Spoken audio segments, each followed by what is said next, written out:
Então, meus amigos, boa tarde. Uma tarde maravilhosa, né? Vocês estão com frio? Eu estou com calor. É uma bênção, é só gratidão de estarmos aqui. Que Jesus nos abençoe e que a gente aproveite muito esses momentos que estamos dedicando ao estudo, ao conhecimento. Nós vamos sair uns 5 minutos do script, porque vamos falar um pouquinho de coisas que vocês já sabem da nossa casa, mas é importante, 36 anos, né? Só gratidão. Em primeiro lugar, gratidão a todos, encarnados e desencarnados. Vou dar só assim, um retrospecto VaptVupt, porque hoje eu tive a alegria de estar aqui com a Lúcia, que foi uma das fundadoras com a gente. Eu não sei se vocês conhecem a esposa do Zé Carlos, que é trabalhador também desde o começo. E como é que começou essa história do Maria Angélica? Nós trabalhávamos numa escola, República da Colômbia, a sala da Lúcia de um lado, a minha do outro, e tinha a Norma, que está em São Paulo. E a gente conversava. E a Norma tinha perdido o marido. E ela contava para a gente, eu não sabia ainda que ela era espírita, eu era espírita, tudo assim quietinho, sem saber quem era o outro. E a Norma dizia que o marido estava chegando numa viagem, ela esperando, de repente ela viu no quarto e disse, poxa, você já chegou? Nisso, toca o telefone, ele tinha desencarnado num acidente. E aí começou a conversa de morte, não é? E fomos no cinto, você é espírita? E ela lia André Luiz, pronto. E nós frequentávamos o Centro Rita de Cássia. Tínhamos vindo de Salvador, que meu marido trabalhou lá. Foi lá que eu conheci a Maria Angélica. Vou contar rapidinho, fora do script. E aí, nessa escola que a gente conversava, eu ia levar... Assim, me atrasava para chegar na reunião, era em Ipanema, né? Eu estava morando já aqui. E aí eu dizia assim... Era bom, né, se a gente tivesse um centro, mas como? Quem tem dinheiro para ter um centro aqui na Barra? Olha que coisa engraçada, não existe a casa, é pseudônimo quando Deus não quer aparecer. A diretora da nossa escola tinha uma filha com problema, queria levar para o centro onde eu frequentava, que era no Leblon. Mas sempre a gente chegava atrasado, porque acabava a aula meio-dia, e eu dizia assim, puxa, eu tinha que fundar um centro aqui na Barra. Por que eu dizia isso? Porque quando eu estive em Salvador... 7 anos, meu marido foi transferido para lá, depois veio para cá. Eu conheci o Medrado, que vem fazer os quadros aqui. Era um menino, um moleque. Aí ele dizia para mim, quando eu vim embora, eu fiquei triste, porque eu conheci o trabalho da favela, eu conheci a irmã Maria Angélica. Lá, um dia ele disse para mim assim, vamos concentrar que a Vera vai receber a irmã Maria Angélica. Quase que eu desmaiei. Eu nem imaginava uma coisa dessa, uma vibração. E aí, pronto. Eu vim para o Rio, agora que eu recebi a irmã Maria Angélica, ele disse, leva ela com você. Você, de repente, vai fazer um centro lá. Eu disse, Deus me livre. Deus me livre ficar enfiada dentro do centro. Olha, gente, não deu outra. Veio essa conversinha com a Lúcia, então, voltando à história. Aí eu disse para a diretora assim, poxa, eu precisava fazer um centro aqui na Barra. Ela disse, por que você não faz? Eu disse, se eu tivesse uma sala... Aí ela disse, tem uma sala aqui do auditório desativado. Como a igreja faz evangelho, quem sabe se você poderia fazer o culto, o evangelho no lar. Aí eu conversei com a Lúcia. Você está lá atrás, uma bonitinha que está lá atrás. Aí eu disse, como que eu vou um auditório cheio de cadeira, tudo, sabe como é que é o município, né? Aí a Lúcia disse assim, meu marido tem uma fábrica... E ele pode mandar os funcionários para aqui. Gente, uma semana o Zé mandou a turma toda, limparam tudo. E agora? Aí minha mãe era viva, desencarnou quase com 104 anos. Ela, mamãe disse assim, eu faço as cortinas, porque era perto da escola, onde as crianças brincavam, né, no recreio. E agora, como é que fomos do centro? Aí liguei para o Guilherme, para Kremer, que eu conhecia lá, quando eu cheguei em Salvador, fui para lá, e ele me deu o telefone da federação, que disse, você vai fundar um centro? Olha que coragem, você é Maria Angélica mandando, não sabia nada. É porque eu estou querendo fundar um trabalho evangelho lar, eles me deram os livros em consignação. Eu disse, eu não tenho dinheiro para nada. Não, fica com os livros. E agora, como é que faz? Nós vendíamos na mala do carro as roupas para fazer o bazar. Daqui eu vou fechar para a gente entrar na palestra. Aí, quando fui ganhando dinheiro, botava na mala do carro, com a Gilda, que também já está em São Paulo, e vendíamos. Fomos fazendo um pulmão para poder abrir o centro, alugar uma sala. Por enquanto, estávamos lá. Quando eu fui no banco, não dava o dinheiro para abrir conta. Aí a Tereza, que ficou conhecida como Tereza do Banerj, nem tem mais, disse para mim, eu disse, Lúcia, a gente não tem dinheiro nem para abrir uma conta. Como é que a gente... A Tereza disse assim, conta, você precisa. Ela era a caixa do banco. Aí ela arranjou lá o dinheiro com o irmão, que também é, conseguimos um dinheirinho, fomos... Então, o centro começou assim, numa sala. Aí fomos transferidos para a região administrativa, depois para uma casinha onde as galinhas morreram, que a gente fazia a evangelização. Conseguimos um dinheirinho, Domingos ajudou muito para comprar esse terreno. O outro, barra, e a parte social. E aí? E a Maria Angélica, quem foi? Rapidinho, para vocês saberem quem foi a nossa querida irmã Maria Angélica. A Maria Angélica, o que a gente sabe muito pouco, o que ela fala pouquíssimo, nós soubemos que ela teve uma encarnação em Portugal, queriam que ela casasse com uma pessoa que ela não gostava, ela devia gostar de outro, que ela era boba, aí não quis, foi para o convento, era moda ir para o convento veio para o Brasil, ela veio. Só que ela não foi uma freira revoltada, ela foi uma freira ativa. Trabalhava com pessoas, mulheres que tinham filho na rua, que engravidavam. Ela fez um trabalho social muito bonito lá na Lapa, na Bahia, no convento e também no Carmo. Quem quiser tentar, ela trabalhou com Joana de Ângeles. Ela era noviça da época de Joana de Ângeles. Quando os portugueses não aceitaram a independência do Brasil, invadiram o convento. Joana de Ângeles se pôs à porta, levou, né, uma baianada, né, morreu, desencarnou ali. E Maria Angélica e outros, uns dizem que foram estupradas, outros não sabemos bem, mas foi um horror a invasão dos portugueses no convento. Tudo bem? Entenderam bem a história? E ela, então, quando já recebemos ela em Salvador, por misericórdia, não por merecimento, porque a gente é um espírito bem endividado, quando você dirige uma casa é porque você atrapalhou muita gente. Aí ela disse, vê se você melhora nessa e vamos fundar o centro. E aí eu disse, mas não tem média. Ela disse, não faz mal, eu mando. Não tem trabalhador, eu mando. E aí, nessa noite da fundação, que estava Zé Carlos, Lúcia, os gatos pingados, né, Lúcia? Talvez 3 da verdadeira Norminha, que foi para São Paulo. Convidei meu marido, que não é espírita, mas hoje já está mais quieto. E aí foi um espetáculo. Mas nessa noite eu sonhei que entrava tanta gente. Quem é do meio-dia para a tarde, que lá está com o cabelinho branco pintado, lembra que no cinema, quando a gente entrava, vinha quando abria as portas? Era assim, era gente. Eu dizia assim, meu Deus, se o centro vai ser grande assim. E ela dizia assim, eu mando os trabalhadores. E estamos todos aqui. Porque tem gente dormindo, não pode dormir. Vocês não estão doando fluido. A gente doa fluido quando é materialização e você fica lá pagadão para pegar o teu fluido para materializar o espírito. Aqui, não. Aqui é cansaço. Mas cansaço, vocês mordam a língua, tomam água, um catuca o outro, porque a gente precisa ouvir. O nosso espírito na palestra não pode ficar adormecido. É a hora que ele vai aprender.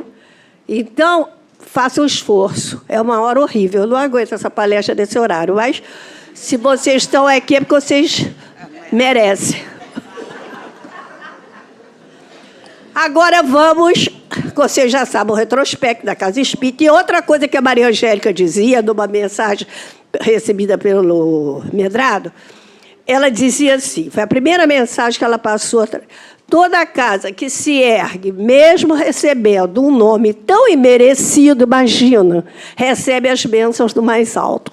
E ela sempre dizia, não tem medo. Nós estamos, vocês nunca vão ficar órfãos, igual o Evangelho. E realmente ela sempre manda ajuda na hora que precisa. É um escândalo. Quando a gente pensa que não pode, chega. Então, o que é que sustenta uma casa espírita? O que é que essa casa espírita representa para cada um de nós? O que é que a gente já melhorou? Vamos ver 3 aspectos que eu acho assim, fundamentais. O conhecimento. Se você não conhece, você não sabe. Por que tem que perdoar? Por que tem que aceitar a desencarnação de um filho, de um pai, uma doença, um câncer? Por quê? Você não entende, você se revolta. Então, conhecimento. Depois, você tem que, depois de conhecer, você tem que sentir. Não adianta eu ser espírita de escritório. sei todas as palavras, todas as perguntas do livro dos Espíritos de cor, mas eu não boto em casa, eu não pratico na escola, eu não pratico na rua, eu não pratico comigo.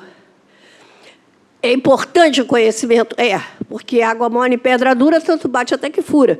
Depois do conhecimento, eu tenho que sentir. Aquela doutrina tem que passar para o meu coração. Ela tem que entrar de qualquer jeito. Porque, às vezes, eu digo, meu filho precisava estar ali. Sim, mas você está. Se você está, você leva para ele, você passa a ser âncora. Mas você tem que botar a doutrina no coração. Ela tem que ser fundamental na sua vida, não tem que ser esforço para você vir para a casa espírita. Você vem porque você precisa da casa espírita. Aí a doutrina já entrou o estudo, aquele intelecto é derretido pelo sentimento do amor. Aí você começa a perceber que você tem que botar a mão na massa. Não adianta ser só espírita que sabe tudo, espírita que se condói, que se solidariza, adianta, mas você tem que trabalhar, você tem que ajudar, você tem que sair do seu marasmo. É ação, é fé com ação. Aí você melhora. Tem uma passagem, você muda o ponto de vista. Quando você conhece a doutrina espírita de verdade, não é de mentirinha, não é para ajudar, é de verdade, você muda a sua maneira de ser. Nós vamos lá na época. Vocês estão ouvindo bem aí atrás? Eu estou achando que eu estou me esgoelando. Não, tá bom. Então, vamos lá à época dos primeiros cristãos. Eu acho muito legal esse retrospecto. A maneira da gente ver, como a gente vê diferente quando a ficha cai. Como a gente vê diferente. Tem uma passagem muito linda. Vocês lembram de Saulo de Tarso? Paulo, que depois Saulo. Lembra-se dele, que ele foi o maior perseguidor dos cristãos? E depois ele foi o maior divulgador. Mas vamos na época que ele ainda era Saulo. Mas aí ele já tinha melhorado, já tinha ido à estrada de Damasco, já tinha caído a primeira ficha, já esteve no deserto. E então ele vai buscar consolo, depois do tempo do deserto, na Casa do Caminho. E bate na Casa do Caminho. Repara, ele tinha vindo das perseguições, ele que foi encarregado, responsável pela morte de Estevão, primeiro parte do cristianismo apedrejado, porque na Casa do Caminho fez uma eloquência com o Evangelho, e ele discutiu, e ali foi. Então, esse homem bate na porta da Casa do Caminho. E aí um dos assistentes, não me lembro se o nome é Próculo, qualquer coisa assim, vai receber aquele peregrino todo marcado do deserto, quando choque quem é? Saulo. Ele fica perplexo, como Saulo? Aqui, em um minuto passa na cabeça dele, o maior perseguidor dos cristãos. Uns dizem que enlouqueceu, outros cada um. Como que eu vou abrir as portas? Foi conversar com Pedro, responsável. Nessa época parece que João ainda estava lá. Aí ele conversa com Pedro, Pedro vê a seriedade do trabalho. Então, diz que ele, de manhã, voltasse, que ele, Pedro, iria reunir os apóstolos para ter uma opinião do que fazer, receber aquele homem.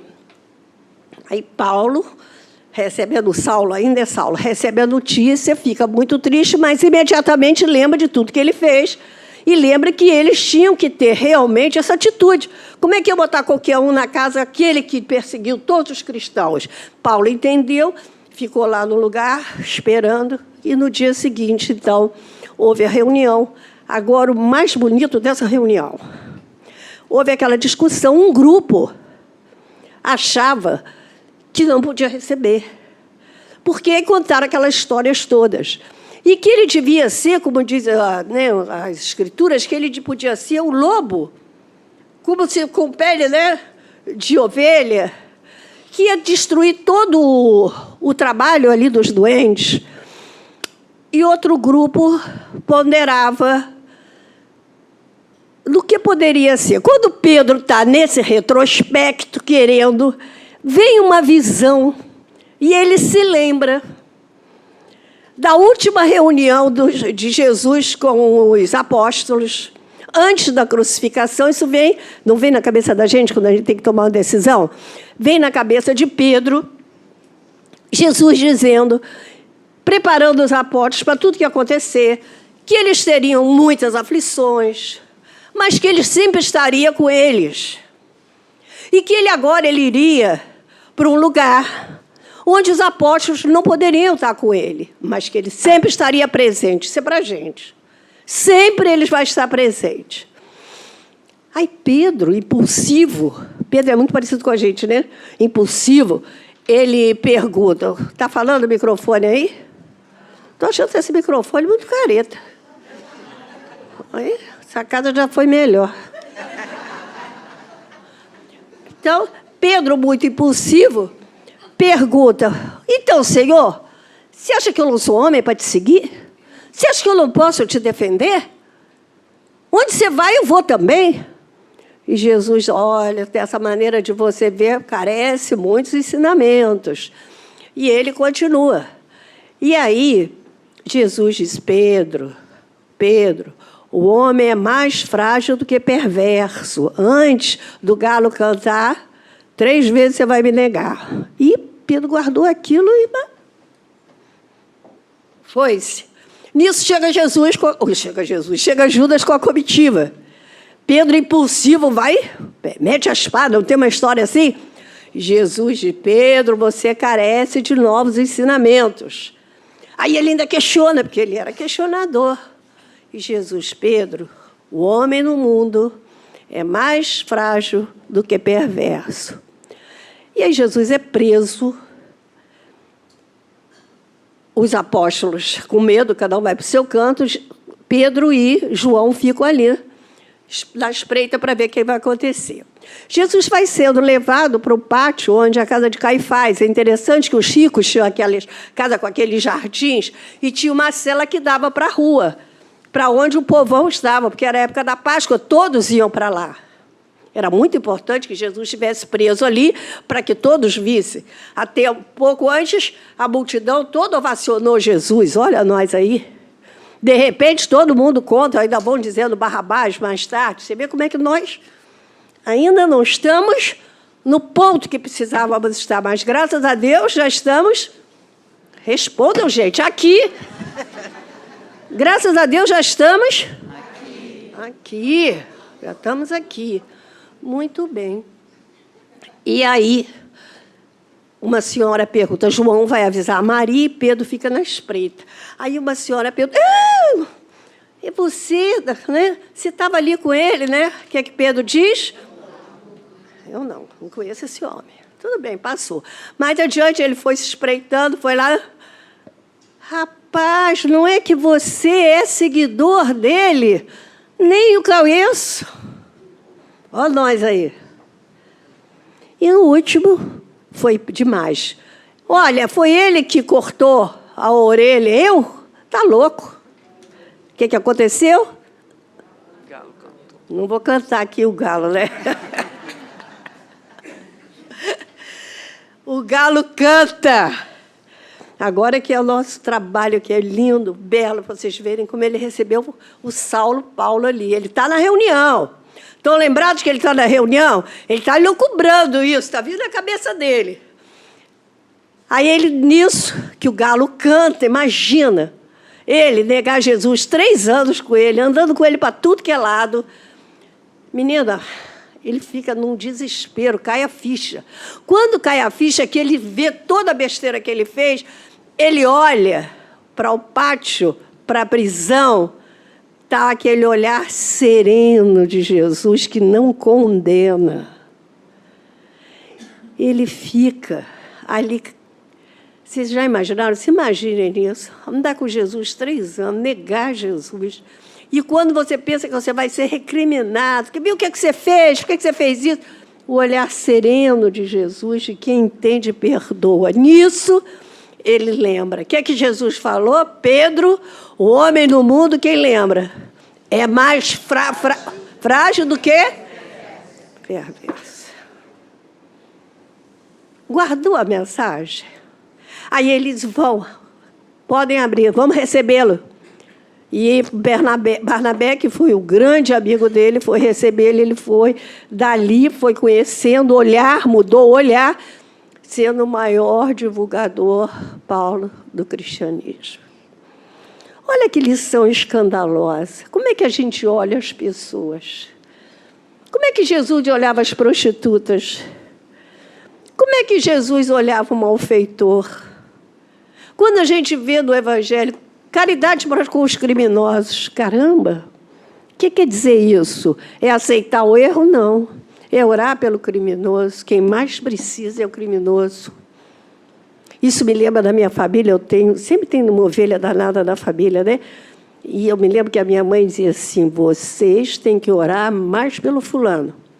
Quem precisa aqui depressa é o fulano. Ela não deixava ninguém botar o fulano no fogo. Depois você se torna espírita, você começa a ver o olhar sereno de Jesus, de uma família que você, de repente, tem um filho drogado, você tem um filho com maus hábitos, ou uma filha, como lá no trabalho onde eu tive, a filha do diretor era menina de programa, todo mundo criticava, e ele dizia: minha filha, a porta estará sempre aberta para ela. Que bênção ser filha dele. Imagina se não fosse filha dele, mais do que programa, como é que poderia estar? Aí você olha com outro olhar. E não olha mais criticando. A filha da vizinha, o filho da vizinha, por que aquele cara faz isso? Você olha isso, mas você olha com um olhar de compreensão. Mas você dá o estudo, você dá a casa espírita, você dá a escola para essas crianças que precisam conhecer o lado bom da vida. Mulheres ali que você fica, como é que pode ter aquele tipo de vida e ainda vai no Evangelho domingo buscar o conhecimento? Como nós estaríamos no lugar de uma daquelas? Gente, você fica até envergonhado quando elas vêm até pedir alguma coisa, elas vêm te ensinar muitas coisas. Muitas levam os filhos doentes, não sei como é. Eu disse: meu Deus do céu, a gente tem tanta coisa em casa, reclama tanto. E não faltam. É interessante que elas não faltam. Quando faltam, ficam porque elas sentem a necessidade daquele conhecimento. E aí a gente lembra ainda, vamos lá nos cristãos. Eu amo falar dos cristãos, primeiros cristãos, que nós modificamos muita coisa. Muito pai tem lantijola que não tinha. Então, nós vamos lembrá-los, né, como eles traziam alegria naquelas catacumbas, nos cemitérios. Eles conseguiam botar luz naqueles lugares onde eles frequentavam. E eu vim saber, quem lembra no livro... É porque eu não lembrei onde é que estava. Eu acho que é há 2000 anos. Quem é bom de 2000 anos, tem uma parte que a camareira, não é camareira, diz lá, da Lívia, diz para ela que eles se reuniam ali nas catacumbas porque ali era o lugar que não procuravam, porque havia um grupo de trabalhadores mais humildes que eram encarregados da limpeza do cemitério, então, da limpeza daqueles dejetos. Então, ali só ninguém ia. Então, era o lugar ideal para eles se esconderem. Tá? Isso não sei quem achar isso da pesquisa, pode me dizer depois a página que eu... Ai, meu Deus, eu vou reler tudo, mas é até bom reler tudo, né? Mas por que a gente está lembrando disso? Porque eles conseguiam trazer alegria naquele meio. É o que a gente tem que trazer na casa espírita. Casa espírita é casa de gente alegre. Você vem para o trabalho, ou se disputa o trabalho. Ah, esse trabalho é muito chato. Como que o trabalho é chato? Troca de trabalho, então, mas vai trabalhar. Ai, não vou com a cara de fulana. Na casa espírita, pelo amor de Deus. Calundu na casa espírita. E tem, gente. E tem médico que vira a cara para médium. Onde é que já se viu isso?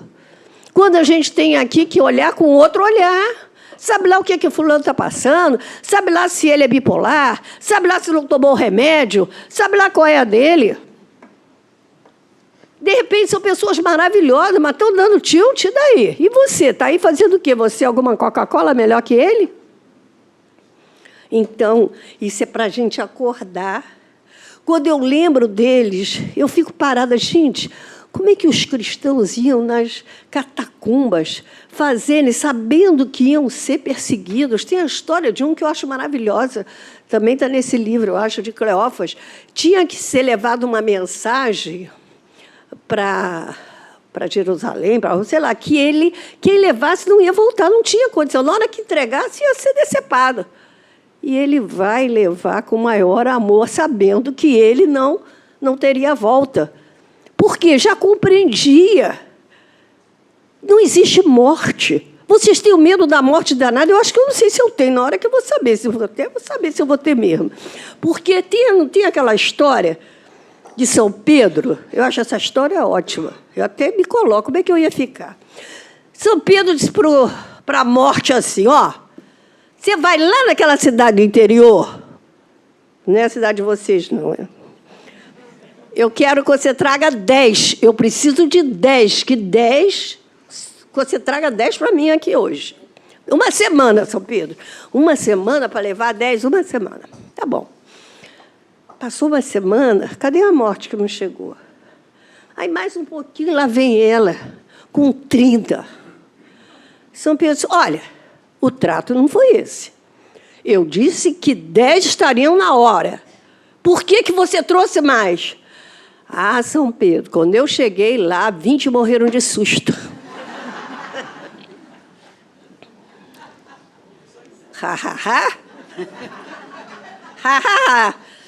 Aí ela chega para você e diz, olha, coração, está na hora.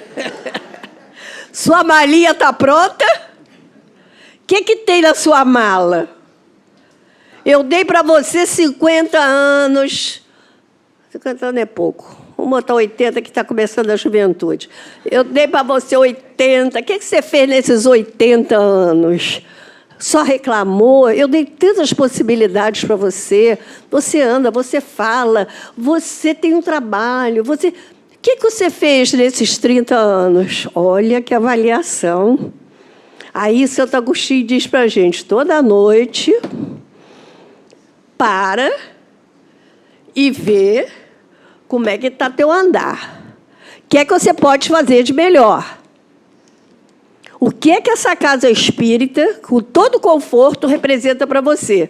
Eu tenho uma amiga que mora num lugar que ela leva 4 horas de ônibus para ir para o primeiro centro espírita. A gente aqui tem um centro na porta, uma porção. Aí não vem porque está com dor de cabeça, não vem porque o marido não deixou, não vem porque a mulher não deixou, a mala não deixou, bota a alça na mala e vem, gente. É porque nós não temos noção ainda do que representa a casa espírita. Vocês estão lembrados? Como é que está o nosso terreno? Eu sempre penso isso. Quando eu vou falar de casa espírita, a gente fala primeiro para a gente, lógico, né? Eu penso assim, como é que está o terreno, nosso terreno? Jesus saiu a semear no nosso terreno. Semeou aonde? Nos nossos corações, na nossa mente. Muitas vezes, nós nem ligávamos para o Evangelho. Achávamos careta, ainda tem gente que acha problema deles. Mas Jesus joga semente. Joga, joga, joga. Uma hora ela vai germinar. Aí a gente se entusiasma, vem na palestra. Poxa, adorei a palestra. Ai, vou trabalhar. E começa a vir tem uma festa, tem um embalo, tem não sei o quê. Vou deixar de tomar cerveja hoje. Hoje é dia de mediúnica. Um médio aqui cheirava cerveja. Todo dia de mediúnica, o cara cheirando cerveja. Escuta aqui.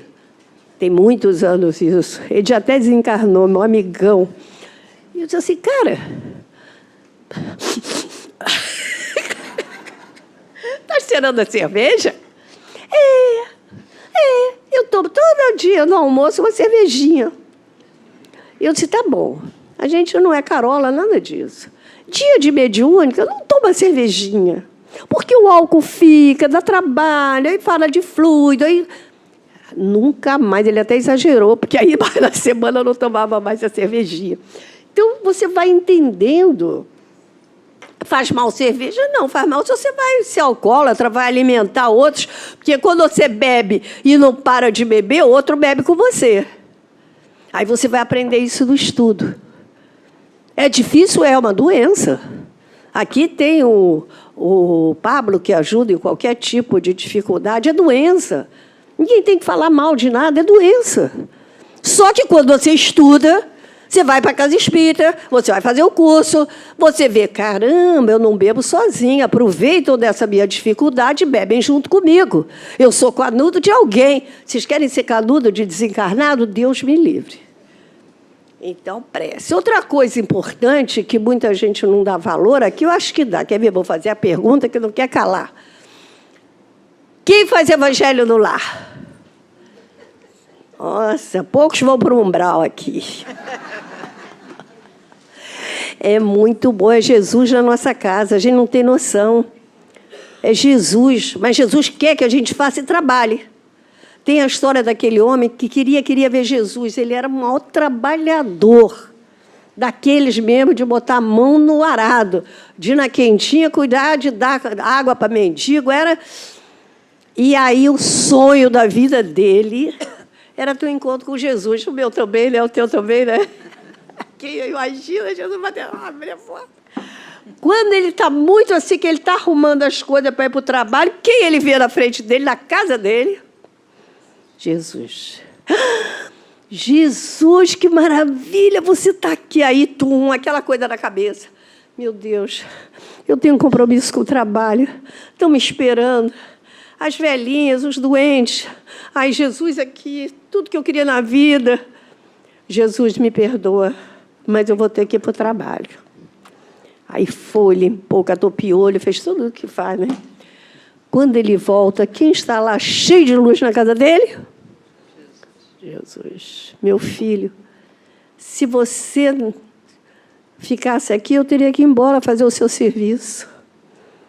Mas você foi e eu pude esperar. Porque quando você faz a alguém, a quem é que você está fazendo? Jesus está feliz. Às vezes manda uma pessoa para a sua casa que você não entende por quê. Mas Jesus sabe por quê. Então, o que a gente pode, nesse final de trabalho, que só tem 5 minutos, eu quero cantar, porque tem uns caretas aí que dizem que não se canta, a gente ama cantar. Eu não, que eu não sou ouvinte. Mas vocês que sabem cantar, podem cantar a música da irmã. Mas eu estava lembrando, né, da caridade, porque a última história que eu vou contar, que vocês vão lembrar, não sei nem se foi a Lúcia que contou uma vez essa história. Se foi, Lúcia, depois me diz. Era uma velhinha distraída. Velha é fogo, viu? Eu tenho que me acostumar a gostar de velho. Porque velha é depois de 100 anos. A velhinha não tinha nem 80 anos e era muito distraída. Mas era boa, boa, boa. E fazia quentinho, enchia a garrafa d'água, baixatura, enchia a garrafa d'água. Aquele trabalho que ninguém gosta de fazer, a velhinha fazia, mas sempre distraída. Aí ela morreu. Morreu não, desencarnou, né? Então tinha 2 portas. Tinha a porta do céu, a porta do inferno. Ela foi toda serelepe, entrou para a porta do inferno, distraída demais. Chegou no inferno, ela viu o cara botando o pé do outro no fogo. Ela disse, meu irmão, faz isso não. Vai lá fora está um sol lindo, um jardim. Para com isso aqui, você vai pegar energia. Aí o diabo foi lá para fora. Aí ela continuou andando, viu o outro botando a mão da mulher na água quente. Disse, cara, tem jogo de futebol hoje, vai lá fora. Menina, ela foi em todos os cantos, tirando os diabos. O inferno ficou uma calmaria. Chegou o diabão, mas enlouquecido. O que é que aconteceu aqui nisso? Todo mundo, vocês estão fora vendo futebol, o outro vendo as plantas, vocês estão loucos. Ah, uma velhinha, aquela ali, ó. Chegou aqui e foi falando para a gente. E ele pegou a velha, foi lá em São Pedro, tomar satisfação. Olha aqui, São Pedro, nós combinamos cada um do seu quadrado. Essa velhinha chegou aqui e está botando o inferno numa calmaria. Aí São Pedro disse assim, não se preocupe, traga a velhinha para cá. Aí se livrou da velhinha, a velhinha foi para o céu. Moral da história.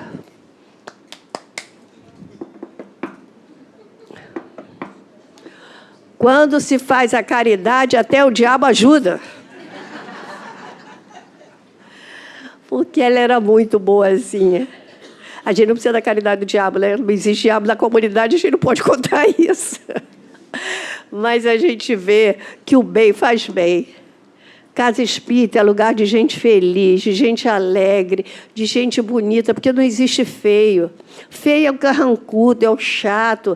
Casa espírita é lugar de ser solidário, é lugar de estudar, é lugar de encontrar objetivo de vida, é lugar de saber que os espíritos estão aqui. Quando a gente está prestando atenção, eles estão indo na casa de um, na casa de outro. Os papeizinhos que estão ali, que são colocados, não são jogados, né? Você coloca, faz Jesus... Esse meu irmão está tão doente que a equipe de Maria Angélica possa sustentar. Você já fez o elo. Não é de pegar o papel e jogar lá na caixinha, é diferente. Então, a gente vai aprendendo aqui a viver. A gente vai aprendendo a ser mais feliz. Problema todo mundo tem. Não tem aqui que não tem. Muitas pessoas em prova, vocês querem beleza? É consequência dos nossos atos, mas vocês podem fazer a vida mais suave, mais colorida, pinta o cabelo, faz qualquer negócio, né? Compra uma roupa barata no brechó. O brechó está com coisas maravilhosas. Vocês já foram na cantina? Vocês já comeram o quiche do José? José é um senhorzinho jovem, de 70 e poucos anos, que faz o quiche. É uma delícia. A lasanha é uma delícia. Tudo é a casa espírita, é tudo uma delícia. Mas por que faz isso? Por que seu Zé vem aqui, às vezes traz o filho, ensina? Por quê? Porque é uma maneira de ajudar a casa, da casa ir para frente, da casa ajudar aquelas crianças e ajudar outras. Crianças que só dessa vez, de repente, só ali vão ouvir falar de Jesus. Mas come o dia todo. Se vocês forem lá, já vou acabar. Se vocês forem lá, na escola, tem gente que nunca viu o social aqui. Vocês não sabem como é bom trabalhar no social. Domingo, ofereça a mão de obra. Quem é passista vai lá dar passe. Às vezes não tem que dar passe. Vocês não têm noção do que é o trabalho. E agora nós vamos cantar a música da irmã para encerrar. Quem é que sabe cantar? Quem puxa? Não tem ninguém no coral aqui? Os olhos.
Então, que nós possamos, então, nesse final, muito gratos ao coração de Maria Angélica, desses mentores que nos impulsionam ao caminho do bem, que possamos ser servos fiéis desse trabalho e que Jesus esteja sempre conosco, graças a Deus.